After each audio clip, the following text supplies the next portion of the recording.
Hello नमस्कार, आपका बहुत बहुत स्वागत है हमारे weekly health podcast hello doctor में। मैं हूँ चेतना काला।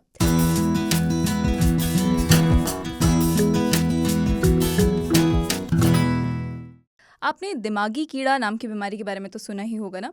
जब मम्मी घर में आके कहती है कि हरी पत्तियों को गर्म पानी में डुबोकर ही उसके बाद उसको यूज़ करना, वरना कीड़े की शिकायत हो सकती है दिमाग में। एक्चुअली मम्मी बात कर रही होती है न्यूरोसिस्टिसरकोसिस की। ये बीमारी क्या है, कैसे होती है, इसको जानने के लिए आज हमारे साथ जुड़े हैं doctor Vinay Goyal, chairman of neurology neurosciences Medanta Gurugram hospital के। साथ ही सर एक्स प्रोफेसर रहे हैं डिपार्टमेंट ऑफ न्यूरोलॉजी एम्स में। सर आपका बहुत बहुत स्वागत है हमारे पॉडकास्ट में। धन्यवाद। सर न्यूरोसिस्टिसरकोसिस या हम बात करें इन जनरल दिमाग की जब बात होती है तो लोग बहुत कंसर्न्ड होते हैं। इसको लेके बहुत से टबू भी होते हैं। तो आपसे हम जानना चाहते हैं कि ये बीमारी क्या है, कैसे होती है, इसकी शुरुआत कैसे होती है।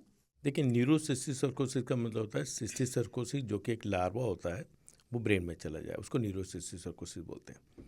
होता यह है कि जब भी, जैसा कि आपने बताया, कि हम कुछ सब्जियां जो ज़मीन में होती हैं और उनको गंदे पानी से या सीवेज से सिंचाई करते हैं, तो उसमें स्पेशली पिग से रिलेटेड जो भी एक्सक्रीटा होते हैं या दूसरे एनिमल्स के एक्सक्रीटा उसमें आ जाते हैं। उसकी वजह से जो एक सिस्टिसरकोसिस जो कीड़ा होता है वो उन पत्तों में आ जाता है। और जो आप उसको अच्छी तरह से सफाई करके या गर्म करके नहीं खाएंगे तो वो आपके पेट में चला जाता है।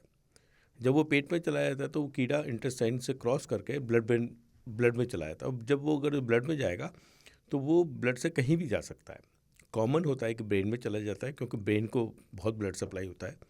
आँख में जा सकता है, मांसपेशियों में जा सकता है, जीभ की मसल्स में जा सकता है, स्किन में जा सकता है। तो वो कहीं भी जाएगा और ये डिपेंड करेगा कि वो कहाँ गया है, वहाँ पे उस तरह के सिम्टम प्रोड्यूस करेगा।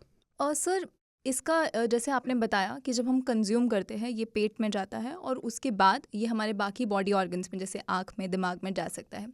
लेकिन पेट में कोई भी चीज़ जब जाती है तो हमारे वहाँ पर एक एसिड होता है HCl, जो कि सारी चीज़ों को, इस तरह के कीड़े वगैरह को, उससे हमें प्रोटेक्ट करता है बैक्टीरिया वगैरह से। तो ऐसा क्यों नहीं होता कि उस वक्त ही पेट में ही इस कीड़े का अंत हो जाए? नहीं, वो उसका रीज़न ये होता है कि वो दूसरे फॉर्म में जाता है। अच्छा। वो लार्वा जो प्रोटेक्टेड होता है और इंटेस्टाइन में आगे जाके वो रिलीज़ होता है। तब उसके अच्छा। पहले अंडे फॉर्म में जाएगा, वो अंदर जाके लार्वा बनेगा, फिर लार्वा रिलीज़ होगा जो कि इंटेस्टाइन को क्रॉस करके ब्लड में चला जाएगा। तो वो स्टेज को क्रॉस करेगा तभी जाके वो हमारे के अंदर पहुंचेगा। ब्रेन में जाकर ये किस तरह की जो एक्टिविटी है इसकी वो होती है, किस तरह ये परेशानी बनना शुरू होता है ब्रेन में? देखिए, ये डिपेंड करेगा ब्रेन के किस हिस्से में गया है। जैसे मैं आपको एग्जांपल बताऊं कि ब्रेन के उस हिस्से में गया है जिससे हमारा हाथ या पैर चलते हैं, जिसको हम मोटर कॉर्टेक्स बोलते हैं। तो अगर जो उस हिस्से में गया है और अगर जो वो डॉर्मेंट पड़ा हुआ है तो वो यूजुअली कोई सिम्टम नहीं प्रोड्यूस करता है। जनरली उसको बोलते हैं वेसिकुलर फॉर्म होता है, तो वो चुपचाप पड़ा रहता है। प्रॉब्लम तब होती है जब वो उसका सिस्ट किल होने लगता है या बस्ट हो जाता है।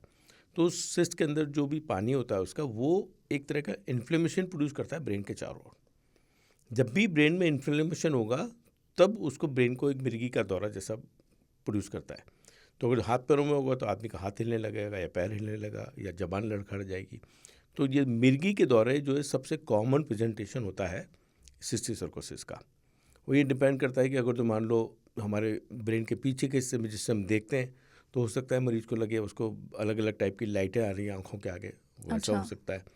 या अगर जो पेशेंट को उस हिस्से में जहाँ से मेमोरी अफेक्ट हो रही, तो हो सकता है बीच बीच में उसका लैप्स ऑफ मेमोरी होने लगे कि बैठा हुआ है, उसको याद ही नहीं क्या हुआ। तो ऐसा भी हो सकता है। ये डिपेंड करेगा किस हिस्से से जा रहा है। जहाँ से हमारे सेंसेशन जाते हैं, अगर उस हिस्से में जाएगा तो ट्रांजिएंटली उसको positive sensory symptom in the form के टिंगलिंग, नमने हो सकता है, झंझनाहट हो सकती है, करंट जैसा लग सकता है। ये सारे सिम्टम ब्रेन के किस हिस्से में जाके बस्ट हुआ है उससे सिम्टम प्रोड्यूस करेगा। तो मतलब हम ये कह रहे हैं कि अगर ये ब्रेन में जाके कीड़ा सिर्फ वहाँ पे मौजूद है तो वो इतना ज़्यादा कंसर्निंग नहीं है। हमको पता ही नहीं लेकिन चलेगा, हाँ, पता ही सिम्टम नहीं, नहीं हमें प्रोड्यूस करेगा। डायग्नोस नहीं हो पाएगा। और द मोमेंट वो वहाँ पे जाके उसकी कुछ एक्टिविटी हो रही है या वो मर जा रहा है तो वो प्रॉब्लमेटिक हमारे लिए बनता है। जी। तो सर किस तरह के सिम्टम्स होते हैं जिससे हम डिटेक्ट कर सकते हैं? क्योंकि इस तरह तो बॉडी में, मतलब ब्रेन में कीड़ा चला गया, मान लीजिए मेरे, तो मुझे तो पता ही नहीं है कि यहाँ पे कुछ है। तो हाउ कैन, मतलब अर्लीस्ट हम कैसे पता कर जैसे सकें? कि मैंने आपको बताया 70% लोगों में मिर्गी का दौरा होता है। ओके। मिर्गी का दौरा हल्का सा हो सकता है कि आपका हाथ को झटकाया, ठीक हो गया। ज़्यादा होगा तो आदमी बेहोश भी हो सकता है। कुछ में जब जिनको मल्टीपल सिस्टिक सर्कोसिस बोलते हैं, कि मैंने आपको जैसे हम डिस्कस कर रहे थे थोड़ी देर पहले कि हजारों सिस्ट ब्रेन में हो सकते हैं, तब वो ब्रेन का प्रेशर इतना बढ़ा देते हैं कि वो हेडेक से पेशेंट प्रेजेंट करेगा। कभी कभी 2-3 सिस्ट होते हैं, लेकिन उनके चारों स्वेलिंग इतनी हो जाती है ब्रेन में कि पेशेंट कम कंप्लेन करेगा उसको बहुत हेडेक हो रहा है। और कोई भी आदमी मेरे पास पहली बार आएगा कि मेरे को 3 दिन से हेडेक हो रहा है, तो मैं उसको एक सिंपल दवाई दे के भेज दूंगा। तो वो जैसे मैं भी एग्जांपल दिया मैंने आपको कि एक यंग लेडी आई थी मेरे पास अभी कि 1 हफ्ते से मेरे सिर में दर्द हो रहा है, उसको सिंपल दवा दिया, वो चली गई। 3 दिन बाद दोबारा ही नहीं, मेरा सिर का दर्द बहुत ज़्यादा बढ़ गया है। तो ऐसे ये अनयूजुअल है कि ये नॉर्मल हेडेक नहीं लग रहा है। तो उनका एमआरआई किया तो उसमें 2 बड़े बड़े सिस्ट थे, और बात करने से पता चला कि उन्होंने, जैसे होता है ना कि पेट के कीड़े मारने की दवा कभी रैंडमली खा लेते हैं लोग, करेक्ट, डीवॉर्मिंग की डीवॉर्मिंग जो हम हाँ। बोलते हैं, तो वो डीवॉर्मिंग करने का एक सबसे बड़ा डिसएडवांटेज यही है। मान लो आपके ब्रेन में वो डॉर्मेंट कीड़ा पड़ा हुआ था, अब आपने वो डीवॉर्मिंग दवा खाई, उससे वो कीड़ा मरने लगा, और जब मरने लगे तो शी वाज लकी कि उसको सिर्फ हेडेक हुआ। तो there was very severe oedema, इतना स्वेलिंग था, मैंने इतना स्वेलिंग 25 साल में देखा नहीं है। लेकिन सबसे बड़ा जो प्रॉब्लम ऐसे पेशेंट्स में होता है, उनको मिर्गी के दौरे पड़ जाते हैं। इसलिए जिसको मान लो डिटेक्ट भी करते हैं अगर सिस्टिक सर्कोसिस और अगर उसको कोई सिम्टम नहीं है तो उसको छोड़ देते हैं चुपचाप, उसके लिए उसको मारने की कोशिश नहीं करते हैं। पर जैसा मैं कि मैंने आपको बताया कि जिनको बहुत मैसिव हैं, 100, 200, 500 कीड़े अगर जो हैं, तो और पेशेंट बेहोश होकर आ रहा है मेरे पास, या मैसिव सेरेब्रल एडिमा हो रहा है, बहुत हेडेक है, तो उसको हम पहले अगर जो कीड़े मारने की दवा दे देंगे तो डेफिनेटली उस पेशेंट के लिए बहुत सीरियस प्रॉब्लम हो जाएगा, क्योंकि वो सारे कीड़े मरेंगे तो ब्रेन में इतना मैसिव स्वेलिंग होगा कि वो सर्वाइव नहीं करेगा। तो ऐसी सिचुएशन में पहले ऐसी दवाइयाँ देते हैं जिससे कि ब्रेन की स्वेलिंग पहले कम हो, और हफ्ते 2 हफ्ते 4-4 हफ्ते देने के बाद फिर धीरे धीरे वो दवाइयाँ देते हैं जिससे धीरे धीरे कीड़ा मरे, जिससे कि ब्रेन की स्वेलिंग ना बढ़े। तो सर जैसे अब हम लोग इस इलाज की बात कर रहे हैं, तो लोग एक्चुअली बहुत कंसर्न्ड रहते हैं इस चीज़ को लेके, और न्यूरोसिस्टिक सर्कोसिस को लेके स्पेसिफिकली ये माना जाता है कि ये बिल्कुल डेडली बीमारी है। ऐसा डर लोगों में रहता है। तो एज अ डॉक्टर जब आप इस तरह के केसेस से डील करते हैं, तो मतलब क्या आपकी क्या पर्सनल ऑब्जर्वेशन है? देखिए, मोस्टली न्यूरोसिस्टिक सर्कोसिस क्योंकि दौरे करता है और दौरे के हम इलाज आराम से कर सकते हैं, तो कहूँगा 1000 में 1 या 2 या 3 लोग होंगे जिनकी जान इसकी वजह से इनडायरेक्टली या डायरेक्टली जाती है। तो ये कोई डेडली डिजीज़ नहीं मानता मैं उसको। ये भी अच्छी बात है, आज से 25 साल पहले जब मैं एम्स में स्टूडेंट था तो हर ओपीडी में 2, 5, 10 केस देखता था मैं, इतना कॉमन था। 20-25 साल में हेल्थ हाइजीन इतना इम्प्रूव कर गया है, सबको समझ में आ गया है कि बाहर जो भी खाना है वो साफ़ सुथरा होना चाहिए। स्पेशली जो सलाद होते हैं, पत्ते वाले सलाद, वो नहीं खाने चाहिए क्योंकि उसमें कीड़ा होता है। तो इस बात से लोग अवेयर हो गए हैं, तो लोग बाहर खाना नहीं खाते हैं उस चीज़ को। तो अब जो ये नंबर 1 या 2 या बल्कि हफ्ते में जो मान लो 20 केस देखता था, अब मैं 2 केस देखता हूँ, 5 केस देखता हूँ। मतलब तो वक्त नंबर के ऑफ साथ केसेस है रिड्यूस हाँ, मार्केटली। फ्रीक्वेंसी कम हुई और है। जहाँ तक ये कि कितना घातक है, क्योंकि दौरे की दवा हमारे पास बहुत अच्छी दवाइयाँ हैं, तो हर मरीज के करीब करीब दौरे हम कंट्रोल कर सकते हैं। तो न्यूरोसिस्टिक सर्कोसिस अब कोई ऐसी सीरियस बीमारी नहीं है, उसको बहुत अच्छा इलाज है और हम बहुत अच्छी तरह से ट्रीट भी कर सकते हैं उसको। इसके इलाज के अगर हम एक तरह से स्टेप्स समझना चाहें वन बाय वन, तो क्या क्या स्टेप्स होते हैं, और कितने स्टेप्स में ये सर्जरी तक वाली जो स्टेट होती है वो जाती है, या नहीं भी जाने की ज़रूरत पड़ती? तो स्टेप वाइज किस तरह होता है? देखिए, अगर जो कोई मेरे पास एक सीटी स्कैन लेके आता है कि जिसमें सिस्टिक सर्कोसिस है, तो सबसे पहले पूछूंगा उनको सिम्टम क्या है। कई बार मान लो किसी वजह से उन्होंने सीटी स्कैन कराया और एक छोटा सा सिस्ट पड़ा है, तो मैं उसको छोड़ देता हूँ, उनको प्रिकॉशन देता हूँ कि आप ऐसा ऐसा ना करें और ध्यान रखें। अगर जो दौरे पड़ गए तो दौरे की दवा देते हैं। एक बार किसी को भी दौरा पड़ेगा तो 6 महीने से 3 साल दवा देनी पड़ती है। ये कितनी दिन दवा देनी पड़ेगी ये हम देख लेंगे, 3 महीने बाद या 6 महीने बाद वो सिस्टिक सर्कोसिस अगर वो कैल्सीफाई हो गया तो हमको पता है वो कैल्सिफिकेशन तो लंबे टाइम तक रहेगा। कैल्सिफाई होना मतलब जो कैल्शियम होता है, जी, कोई भी टिश्यू जब डेड होने लगता है तो वहाँ कैल्शियम डिपॉजिट हो जाता है। ठीक, तो वो अगर जो कैल्सीफाई हो गया तो हमको पता है वो ज़िंदगी भर रहेगा। अच्छा, तो ऐसे लोगों में 2 प्रॉब्लम है। एक तो हम दवा दे थोड़े दिन दवा दे के बंद कर देते हैं, लेकिन ऐसा भी देखा गया है कि 5 साल 10 साल 20 साल बाद भी उसी जगह की वजह से दौरे पड़ सकते हैं। और ऐसा मानते हैं कि वो उसके चारों इन्फ्लेमेशन तो थोड़ा रहता है। तो जो कुछ स्टडीज़ में उन्होंने उस बात को स्टडी भी किया है तो पता चल का थोड़ा इन्फ्लेमेशन 10 साल बाद भी था। कैल्सीफाई अपने आप किस तरह होता है? ये बॉडी का हीलिंग मैकेनिज्म है। अच्छा, उसको कैल्सीफाई करके वहीं पे उसको शट डाउन कर देता है, बॉडी अपने आप वो अपने आप करती है। अपना मैकेनिज्म है बॉडी का। यस। अच्छा, और सर प्रिवेंशन इसका, क्योंकि क्योर पे तो हम लोग जाएंगे ही ऑफ कोर्स, लेकिन प्रिवेंशन की अगर हम बात करें तो क्या क्या ऐसी चीज़ें हैं जो हमें आम जिंदगी में अपनानी चाहिए, ध्यान रखनी चाहिए, टैप रखना चाहिए? क्योंकि हरी सब्जियां और पत्तेदार सब्जियां तो मार्केट में है ही, और सर्दियां शुरू होती है अब तो हालांकि ख़त्म हो रही है, लेकिन सर्दियों में तो बहुत ही ज़्यादा ट्रेंड रहता है कि हरी सब्जियां खाओ, हेल्दी भी बताई जाती है बहुत तरह की चीज़ों के लिए। तो क्या प्रिवेंशन आप को लगता है कि मेडिकली देखिए, रेकमेंडेड एक है? जो धारणा ये है कि न्यूरोसिस्टिक सर्कोसिस पोक खाने से होता है, हम्म। तो वो बात बिल्कुल ठीक है, क्यों? लेकिन पोक कोई जो भी खाता है व्यक्ति, वो कच्चा नहीं खाता है। किसी ज़माने में खाते होंगे शायद, मुझे नहीं पता, पर हमेशा उसको रोस्ट करके या अच्छा गर्म करके या भून के खाते हैं। तो कोई भी कीड़ा 60-70 डिग्री से ज़्यादा सेंटीग्रेड में सर्वाइव नहीं करता है। यही पत्तियों का भी है। अगर आप सलाद खाना चाहते हैं तो उसको आप या तो फ्राई कर लें, या उसको माइक्रोवेव कर लें, या स्टीम कर लें। तो 60-70 डिग्री पे अगर जो 10 मिनट भी अगर जो आपका कोई भी सलाद रह गया है तो उसमें वो सर्वाइव नहीं करेगा।